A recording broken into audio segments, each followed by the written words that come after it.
So if you're ever stuck behind these smokes right here during a B site hit, I'm going to show you how to retake it every single time with two simple utility sets that you can throw from this corner right here. So you get stuck into here, and the first one you can throw is you just find this little notch right here in the fern and do a simple left click throw. That's going to go deep into banana, and then you can find this little dark spot on the rock and do a jump throw with a molly, and that's going to be a cubby molly. So we've got a deep banana smoke just like this to where it's kind of hard for them to lurk out of it, and a perfect cubby molly to where it's a lot easier to push onto site. Now, if you can get teammates to drop your utility, you can pair it up with this or throw this as an alternative. You can get stuck right here back into the same corner. You can find this little triangle right here in the stone and do a middle click jump throw, and that smoke's going to go all the way into cave just like this and pop around the corner to where the smoke doesn't escape out the doorway so that it doesn't obstruct your vision on anyone sitting here into cubby.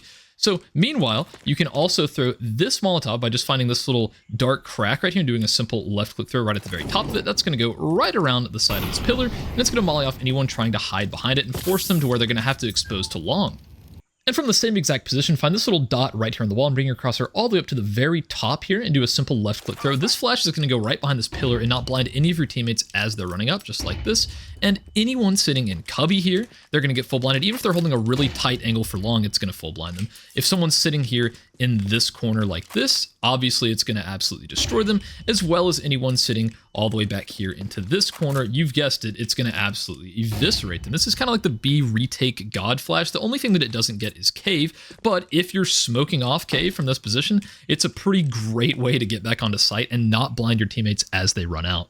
And finally, if you happen to have cave control and you're retaking B site, you can get stuck into this corner right here, of course, making sure no one's, holding close. You can then do a left click throw with a smoke just kind of up at the top of this corner here. And that's going to land right here, and it's going to smoke off this area here to where you can peek out and get more isolated fights. You're going to break a pretty heavy crossfire here. A lot of T's in a post plane are going to be holding angles like this. So if you're coming out of cave, it's a very effective way to just get out and take fights a little bit more favorably. So yeah, I hope these utility sets help you to get out B a little bit more effectively on CS2 Ancient when you're in a retake. And I also wanted to say thank you guys so much for 10,000 subscribers. I honestly can't believe we've already hit this big of a milestone. I've linked my Discord down in the description below. I'm going to be posting my configuration files, all of my settings, my crosshair code, all that great stuff's going to be down in the Discord. And if you have any cool smoke lineups, you may get featured in a video if you post it down there. So be sure to join that and interact a little bit. I'd love to make videos that you guys want to see. So please leave me any suggestions that you guys have down in the comments below.